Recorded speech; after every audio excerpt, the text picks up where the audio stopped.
श्री हरि शरणम। आप सभी स्वस्थ और प्रसन्न हो ऐसी मैं आशा करती हूँ।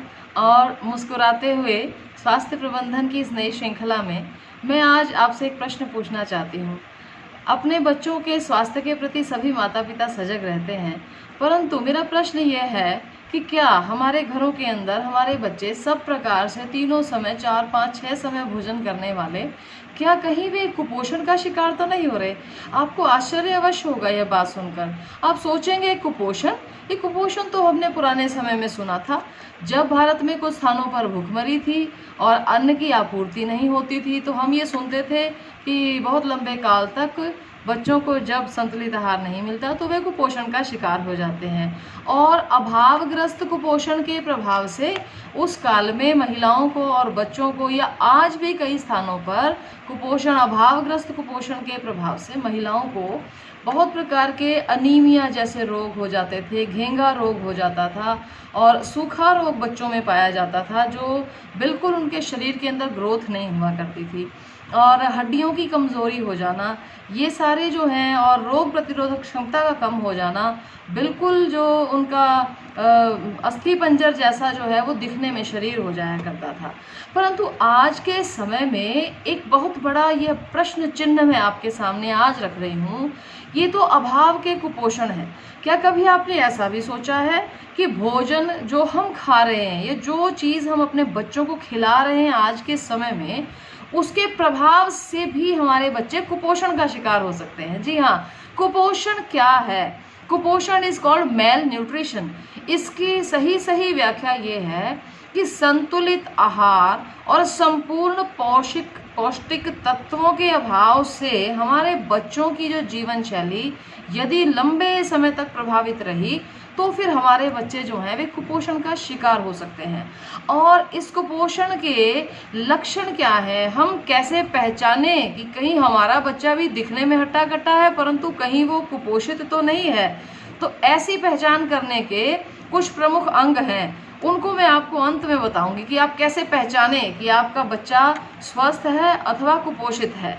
परंतु सबसे पहले विचार हमें ये करना होगा कि ये जो कुपोषण है, ये कुपोषण हमारे परिवार में, हमारे बच्चों में, या हमारे समाज, हमारे राष्ट्र में ये आया कैसे, इसका प्रवेश कैसे हुआ? जबकि हम लोग भारतीय हैं, हम तो पारंपरिक रूप से ही प्राचीन काल से ही भोजन और मसालों, फलों और सब्जियों के उत्पादक क्षेत्र में रहने वाले हैं। हमारे पास सब प्रकार के भोज्य पदार्थों के साधन जो हैं वे पर्याप्त मात्रा में उपलब्ध हैं। हमारी भारत की भूमि शस्य श्यामला है। ये नदियों के द्वारा सिंचित की हुई बहुत ही ऐसी भूमि है जिसको हम मातृभूमि कहकर के संबोधित करते हैं, क्योंकि यह भूमि हमें भोजन देती है, हमें सब प्रकार के भोजन और रस प्रदान करने वाली यह भूमि है। परंतु ऐसी इस भारत भूमि में ये कुपोषण के जो तत्व हैं, ये कुपोषण को फैलाने वाले जो तत्व हैं, वे कहाँ से आए, कैसे आए और आज तक वो विद्यमान है। और जो लोग मिडिल क्लास फैमिली से हैं या हायर इनकम फैमिली से हैं, उनके घरों में भी कुपोषण को फैलाने वाले ये तत्व विद्यमान हैं। और ये जो तत्व है, ये तत्व मैं आपसे कहूँ तो विशेष रूप से एक ही है, परंतु दो में उसको विभाजित कर सकते हैं। प्रथम जो वो तत्व है वह है फास्ट फूड, और जो दूसरा तत्व है, पहला फास्ट फूड है और दूसरा है प्रोसेस्ड फूड, जो एकदम से खाया तो नहीं जा सकता परंतु हाफ प्रोसेस्ड है, हाफ कुक्ड है, लेकिन उसको कुक्ड, हाफ कुक्ड नहीं कहा जा रहा, उसको प्रोसेस्ड फूड कहा जा रहा है। तो इन दोनों भोजनों में हम पहले अंतर को समझ लें। ये जो प्रथम श्रेणी के अंदर फास्ट फूड आ रहा है, फास्ट फूड का अर्थ क्या है? फास्ट फूड जैसा कि नाम ही दर्शाता है, बहुत ही थोड़े काल में और बिल्कुल जो है जल्दी शीघ्रता के साथ ये खाने के लिए तैयार हो जाता है। तो इसके अंदर शीघ्रता से पकने के लिए, या शीघ्र पक जाए, इस परिस्थिति में आने के लिए एक तो पहली बात है कि जिस अनाज का प्रयोग किया गया वह अनाज बहुत ज़्यादा रिफाइंड हो गया, उसमें से मोटे छिलके को बिल्कुल उतार दिया गया है, जबकि अनाज का, फल का, सब्जियों का मैक्सिमम जो प्रोटीन, विटामिन, मिनरल्स हैं वो उसके छिलके में पाए जाते हैं, उसको बिल्कुल निकाल दिया गया है। और बिल्कुल जो कार्बोहाइड्रेट्स है या स्टार्च जो है फूड का, अनाज का जो स्टार्च है, केवल वो गोंद जैसा चिपचिपा स्टार्च, केवल वह ही उस फास्ट फूड में आपको देखने को मिलेगा, जिसको मोटे मोटे रूप पर आप मैदा कह सकते हैं। ज़्यादातर फास्ट फूड 99.9% फास्ट फूड्स जो हैं वो मैदा पर आधारित हैं। इस बात का हमें संज्ञान लेना होगा। और ये मैदा हमारे बच्चों की जो इंटेस्टाइन्स है उनके लिए ये हेल्दी नहीं है। वहाँ जाकर इसको चिपकने का स्वभाव है, ये प्रॉपर पैसेज नहीं होती, क्योंकि इसमें से फाइबर जो है, इसमें से छिलका जो है, मिनरल्स, विटामिन वो सब निकल चुके हैं, पैसेज नहीं होता, इसमें से कुछ एब्जॉर्प्शन ज़्यादा नहीं हो पाती, पोषण ज़्यादा नहीं मिल पा रहा। दूसरा है प्रोसेस्ड फूड। प्रोसेस्ड माने अनाज के ऊपर आधी या आधी से ज़्यादा प्रक्रिया को कर दिया गया है, वो उबाल दिए गए हैं, फिर सुखा दिए गए हैं, फिर मशीनों में डाले गए हैं। तो इस प्रकार से उसके अंदर किसी न किसी केमिकल प्रेजर्वेटिव का प्रयोग कर दिया गया है, जिससे वो आधा पका हुआ उसी अवस्था में पड़ा रहे और आप घर में लाएं और 2 मिनट के अंदर वो 2 मिनट वाला जो भी पदार्थ है वो सारे के सारे आपके बहुत ज़्यादा खतरनाक पदार्थ हैं आपके बालक के स्वास्थ्य के लिए। आप ये सब चीज़ें खाते और खिलाते हुए माताएं जो हैं वे अपने बालकों के स्वास्थ्य के लिए सजग जब हो जाएंगी, तब वो समझ जाएंगी कि कम समय में किस प्रकार से हम भोजन को बना सकते हैं। वह बात भी मैं आपको आगे के कड़ियों में बताने वाली हूँ। बहुत कम समय में बहुत पौष्टिक तत्व जो है वो कैसे हम अपने बच्चों के लिए भरपूर जो है वो अपनी किचन से पैदा कर सकते हैं।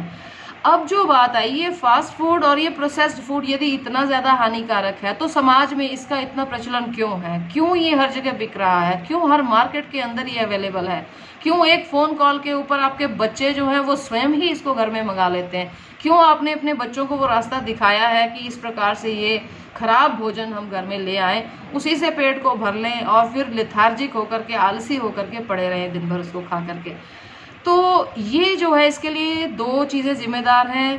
पहली तो है प्रशासन की वह तंत्र जिसने इसको कंट्रोल करने के लिए कुछ अपनी ऐसे विभाग बनाए, तो वे विभाग समय समय पर चेक करें कि फास्ट फूड और प्रोसेस्ड फूड जो है इसका बिल्कुल कम से कम और इसके अंदर पोषक तत्वों का विश्लेषण किए बिना इनको समाज में प्रचारित नहीं किया जाना चाहिए।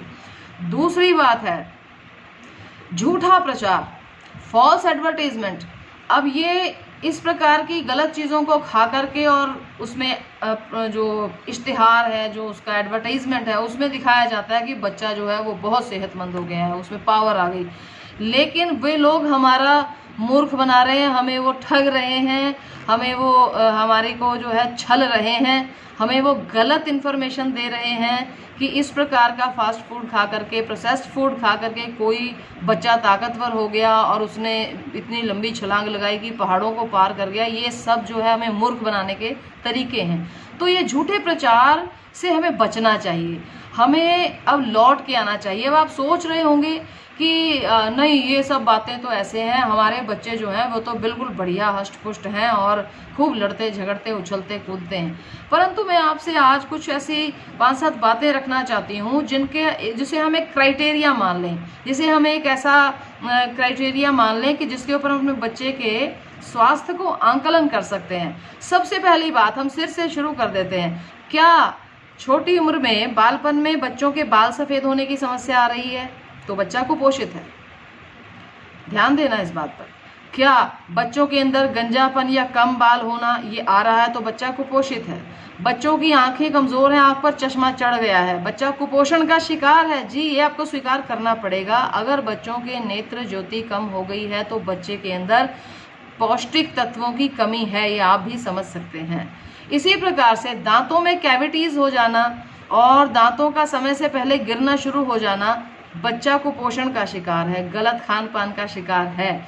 इसी प्रकार अगर हियरिंग की प्रॉब्लम आ रही है या कोई उसको नेजल ट्रैक से संबंधित कोई एलर्जीज हो रही हैं तो बच्चा कहीं ना कहीं कुपोषण का शिकार हो रहा है।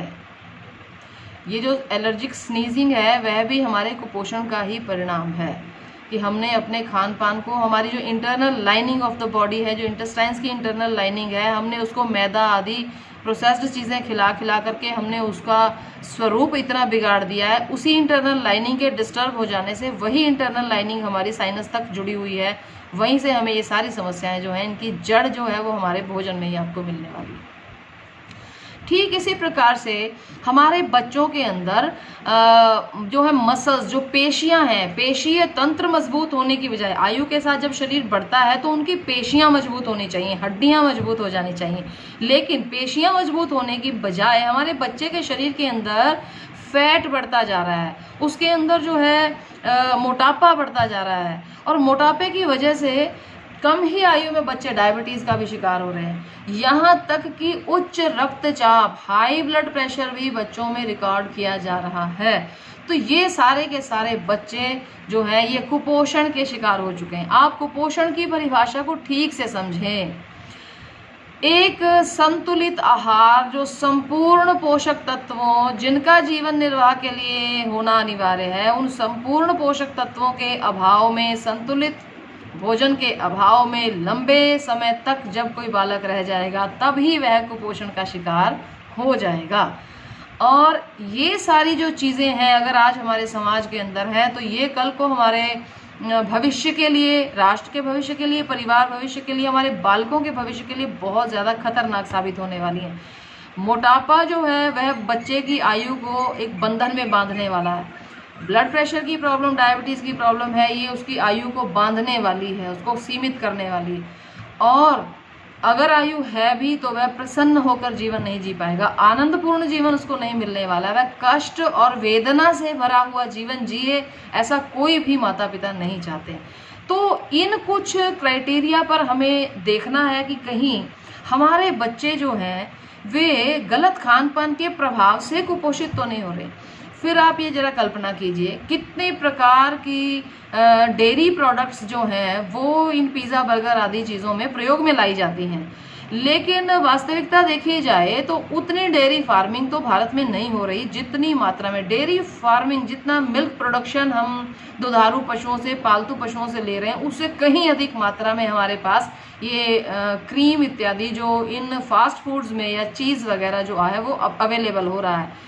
वो सारा का सारा अधिकांश मात्रा में मैं आपको गारंटी के साथ कह सकती हूँ कि वह जो क्रीम या जो डेयरी प्रोडक्ट है वो सिंथेटिक डेयरी प्रोडक्ट है। वो किसी भी प्रकार से केमिकल्स या डिटर्जेंट्स आदि के प्रयोग से उसको बनाया गया है। वह जब आपका बच्चा खाता है, और दूसरा उसके पश्चात हमने फ्रिज का, रेफ्रिजरेटर का प्रयोग इतना ज़्यादा जीवन में लिया है कि उसके बाद बच्चा सीधा फ्रिज खोलता है और एक बॉटल निकालता है। बच्चे को तो ज्ञान ही नहीं है कि वो क्या कर रहा है, और वह चिल्ड पानी ऊपर से उसके पी जाता है। अब आप ज़रा कल्पना कीजिए, हम लोगों को जब बचपन में खाने को हलवा मिलता था तो उसके बाद ये एक क्राइटेरिया था, ये उसके बाद एक शर्त होती थी कि तुम्हें अब आधे घंटे तक, 1 घंटे तक पानी नहीं पीना है।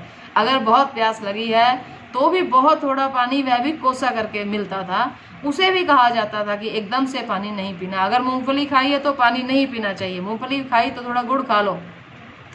लेकिन ये समस्त चिकनाई युक्त पदार्थ खा करके और चिल्ड जो है सोडा, कोका कोला इत्यादि सारे जो ये जो एरिएटेड ड्रिंक्स हैं वो कोल्ड, बिल्कुल चिल्ड ऊपर से वो पिया जा रहा है, तो ऊपर से सोडा और गिराया जा रहा है। अब आप कल्पना करके देखिए what will happen to the internal body, internal digestive system का बनेगा क्या। केवल स्वाद, केवल ये जो जीभ है इसके स्वाद के पीछे जो है वहाँ यहाँ तक स्वादिष्ट लगना चाहिए, लेकिन वो हमारे शरीर के, हमारी ओवरऑल हेल्थ के लिए वो क्या नुकसान करने वाला है उसकी तरफ हम बिल्कुल भी ध्यान नहीं देते हैं। और याद रखिए, जब ये जो हमारा डाइजेशन का जो हमारा एरिया, अगर ये स्वस्थ नहीं है तो फिर ये वाला एरिया हमारा कभी स्वस्थ नहीं रह सकता, ब्रेन कभी हेल्दी नहीं रह सकता। बच्चे को याद की हुई चीज़ें भूल जाएंगी, उसकी स्मरण शक्ति पर प्रभाव पड़ना शुरू हो जाएगा, वह आलसी होना शुरू हो जाएगा, उसकी एकाग्रता, कंसंट्रेशन जो है वह भंग होनी शुरू हो जाएगी। तो इसलिए अब हमें इस बात का संज्ञान ज़रूर लेना है कि बच्चे हमारे बच्चों को बढ़ती उम्र में हर समय कुछ ना कुछ खाने को चाहिए, हर थोड़ी देर बाद उनको भूख लग जाती है, उछल कूद बहुत करते हैं। तो उसके लिए अब हम आपके लिए एक ऐसी सीरीज़ लेकर के आने वाले हैं जिसमें हम अपने बच्चों को पारंपरिक भारतीय स्नैक्स कैसे बनाए जाते हैं बना करके उनको आप रखिए, और इतने स्वादिष्ट, पोषण से भरपूर वो स्नैक्स होते हैं।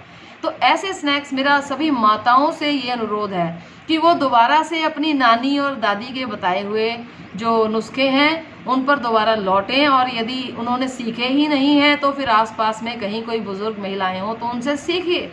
हमारे नॉर्थ इंडिया के दक्षिण भारत के, पश्चिम भारत के, पूर्वी भारत के जो स्नैक्स के आइडियाज़ हैं वो इतने ज़बरदस्त, इतने स्वादिष्ट और पोषण से भरपूर आइडियाज़ हैं, और वो बना करके महीनों महीनों तक भी रखे जा सकते हैं। और इस प्रकार के स्नैक्स आप बना करके रेडी करके रखें, उसमें कुछ भी समय नहीं लग, जो प्रोसेसिंग करनी है अपने हाथ से करें, मोटे अनाज के साथ करें। अपने बच्चों के लिए स्वास्थ्यवर्धक स्नैक्स बना करके हमेशा स्टोर करके रखें और उनको, बच्चों को समझाएं कि किस प्रकार से खाया जाता है। तो स्नैकिंग की भारतीय पारंपरिक स्नैक्स और भोज्य पदार्थ लेकर के हम जल्दी ही हाजिर होंगे। तब तक आप ध्यान दीजिए कि बच्चों को गलत खान पान से बचाए रखें। हरि ओम, धन्यवाद।